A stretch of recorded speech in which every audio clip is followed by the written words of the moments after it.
Bora pra loucuragem no ATP Masters 1000 de Monte Carlo. Seria o torneio com mais glamour do circuito ATP. Olha só esse visual de Monte Carlo, do Monte Carlo Country Club. Quadra central, tem a quadra também Renier Third. Inclusive, deem uma olhada lá no Instagram dos Loucos por Tênis. Eu vou fazer um post bem legal falando sobre os bastidores desse torneio, que é sensacional. Então, vou fazer uma análise completa da chave principal.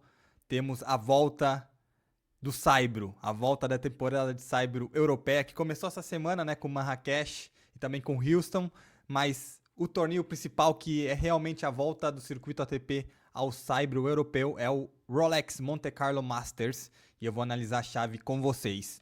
E eu também queria trazer uma informação sobre o João Fonseca, né? Por que o João Fonseca ele não jogou, ele não disputou, ele não se inscreveu nesse torneio? Porque ele já tinha um calendário pré-definido e Monte Carlo não estava nos planos dele, né? Depois de Indian Wells e Miami, que ele jogou os dois torneios de quadra rápida nos Estados Unidos, né? Os dois Masters 1000, inclusive entre esses dois ele jogou o Challenger de Phoenix. Ele já vai colocar uma semana, algumas semanas de treinamento e descanso. Então ele pegou alguns dias de descanso logo depois de Miami e a partir de agora ele vai começar a preparação, treinamentos no Rio de Janeiro. E eu acredito que provavelmente deve treinar uma semana no Rio, uma semana e meia, e ele já vai viajar para Madrid, que vai ser o primeiro torneio dele, que vai ser dia 23 de abril. Daqui a 2 semanas, mais ou menos, 2 semanas e meia, o João vai estrear, vai fazer o início da gira europeia de saibro dele no Masters 1000 de Madrid, que é um torneio também que ajuda ele um pouco, né? Um torneio que tem altitude, que se adapta um pouco mais ao jogo de tênis dele, né? Com um jogo mais agressivo, que vai andar mais a bola dele. Então até que é um bom início, é uma boa escolha de início de temporada para o João, porque é um torneio que se adapta bem ao jogo dele e, consequentemente, ele vai ter tempo de descanso que ele precisava. Ele já jogou muitos torneios desde o ano passado, né, que ele foi campeão da Next Gen ATP Finals, depois foi para a Austrália, jogou Challenger, jogou Quali, passou Quali, venceu o Rublev na Austrália, logo depois também já veio para a gira de Saibro, jogou Buenos Aires, foi campeão, jogou o Rio Open, e depois já viajou para os Estados Unidos, então teve muitas trocas de piso, muitos jogos, ele foi o jovem que mais disputou partidas nesse início do ano, então é importante ele ter pelo menos alguns dias de descanso e de preparação para ele se adaptar e preparar o corpo dele para começar uma gira europeia de saibro que será bem exigente, né? Depois de Madrid tem Roma, depois tem os torneios ATPs também, tem Hamburgo, tem o Roland Garros, e aí depois logo vem a grama, e ele não vai ter tempo de voltar para o Brasil durante essa troca, provavelmente, né? Porque ele já vai engatar também a gira de grama. Então é importante ele pegar algumas semanas aqui no Brasil e se preparar para chegar fresco e ficar lá 2 meses, quase 3 meses na Europa jogando torneios. Então, só para trazer essa informação aqui do João, por que ele não jogou o Masters 1000 de Monte Carlo. Aqui só para vocês darem uma olhada no campeão, atual campeão, Stefanos Tsitsipas. E aqui todos esses caras aqui, a gente tem uma chave bem legal para poder acompanhar o Masters 1000 de Monte Carlo. Djokovic vai jogar, Carlitos vai jogar, Zverev, Rublev, Casper Ruud, Jack Draper, Holger Rune, o americano que agora eu esqueci o nome, Ben Shelton, Daniil Medvedev, enfim, o Fritz se retirou por lesão. Então a gente vai ter uma chave bem legal aqui no Masters 1000 de Monte Carlo. Bora lá então para analisar a chave. Essa aqui é a parte de cima da chave principal do Rolex Monte Carlo Masters 2025. Cabeça 1 do torneio, Alexander Zverev, que não vem jogando bem desde a gira de saibro sul-americana, que ele jogou Buenos Aires, jogou Rio de Janeiro, não foi uma boa gira, não jogou bem no saibro. Vamos ver como é que ele vai entrar aqui no primeiro torneio da gira europeia, né? Mas eu tenho expectativas baixas, cara. Depois do Austrália, que ele perdeu pro Sinner na final, que ele jogou um bom Austrália, eu acho que aquele Austrália ali meio que deu uma porrada nele mental. Ele perdeu um pouco do brilho para ele treinar mais, para ele confiar mais no jogo dele. Ele perdeu confiança, incrivelmente ele perdeu confiança com essa derrota na Austrália. E tô com expectativas baixíssimas aqui pro Sasha, porque realmente ele não vem jogando bem, não jogou bem também nos Estados Unidos. E ele já vai ter uma segunda rodada pesada, né? Ele sai de bye, né? Ele sai adiantado na chave e ele pode pegar o Berrettini, cara. O Berrettini, o italiano, que joga muito bem, que só não tá de pré-classificado aqui porque teve lesão e tá voltando a subir no ranking. Então já pode ter uma surpresa aqui o Berrettini contra o Zverev. Se o Berrettini jogar bem, pode ganhar sim do Sasha e já tirar o Sasha logo na primeira rodada dele e aí afundar cada vez mais o Sasha nessa falta de confiança, né? Temos Lerhetska e Korda, bom jogo aqui, jogo legal de primeira rodada, interessante.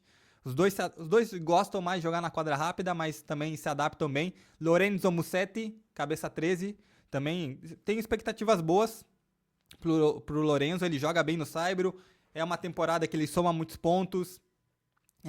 Roland Garros, se eu não me engano, ano passado ele perdeu nas quartas ou nas oitavas pro Djokovic.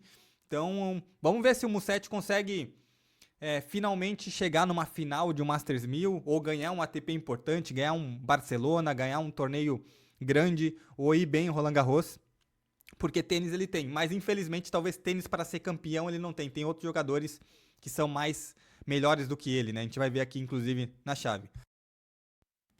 Vamos descendo um pouquinho mais, ó. Temos o Stefanos Tsitsipas nessa chave aqui do Zverev numa possível quartas de final, a gente poderia ter Tsitsipas e Zverev, mas eu acho que o Zverev é capaz de não chegar, então a gente pode ter um Berrettini, a gente pode ter um Musetti, por que não um Musetti nas quartas de final contra o Tsitsipas? Acho que o Tsitsipas aqui ele é o favorito para chegar nas quartas, então o grego, né, que já foi campeão 3 vezes desse torneio, e numa possível semifinal ele jogaria com esses jogadores que estão do outro lado.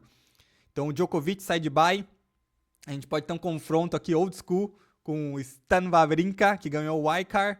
Essa chave aqui, numa possível oitavas, o Djokovic poderia jogar com o Dimitrov. Acho que tá uma chave até que interessante pro Djoko chegar pelo menos nas quartas de final. E nas quartas ele poderia enfrentar o Diminar, o Baez, que vem agora de final em Bucareste, né? E tá faltando ele fazer um bom torneio. O argentino Sebastián Baez na gira europeia. Ele vai bem aqui na gira sul-americana.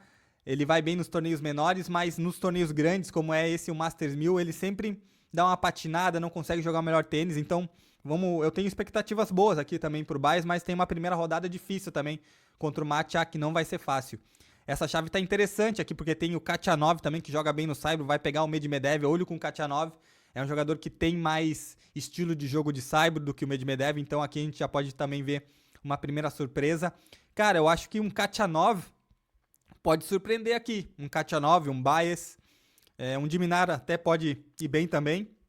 Eu vejo o Djokovic contra um Khachanov, um Djokovic contra um Diminar, ou um Djokovic contra um Baez aqui numas quartas de final, e o Djoko chegando sim na semifinal contra Tsitsipas. Eu tenho que arriscar aqui, eu arrisco Tsitsipas, Djokovic na semifinal, e aí quem vencer vai para a final contra o outro lado da chave, que é a parte de baixo, que é a chave do Carlitos Alcaraz.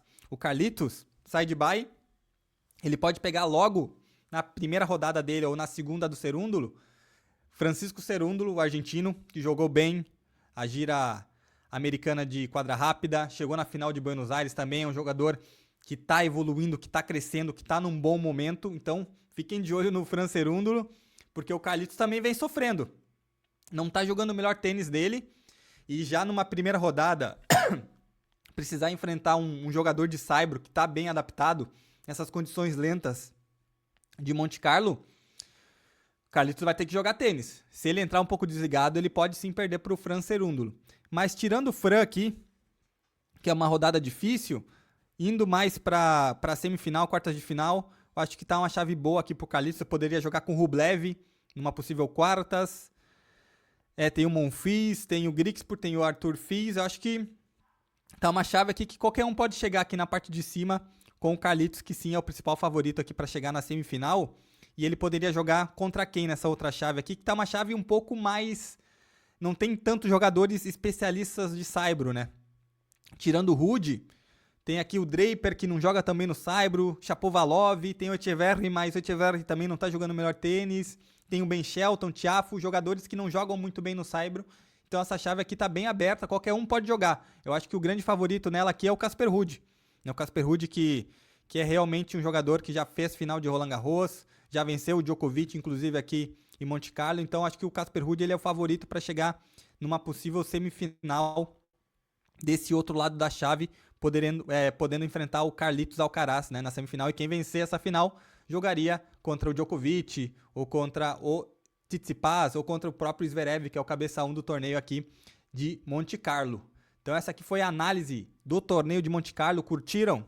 Deixem aí nos comentários, loucos, pra vocês, quem vai ser o campeão do torneio de Monte Carlo. Carlitos pode vencer? Vamos ver, eu tô com uma boa expectativa aqui no Carlitos. Eu acho que é uma gira importante para ele precisa recuperar a confiança dele, chegar bem em Roland Garros, que ele é o atual campeão, vai precisar defender título. Depois também tem o Wimbledon, então ele precisa começar bem já nesses primeiros torneios. Tem depois Barcelona na próxima semana. Se vocês quiserem uma análise dos torneios semana atrás de semana, deixem aí nos comentários. Cara, Thiago, quero que você faça análise aí do torneio de Barcelona, depois de Madrid, que eu vou fazendo as análises aqui para vocês, vou trazendo as informações dos tenistas, beleza? Então espero que vocês tenham curtido. Bora pra loucuragem no Masters 1000 de Monte Carlo. É isso aí, valeu, deixem um like se curtiram, tamo junto, vamos!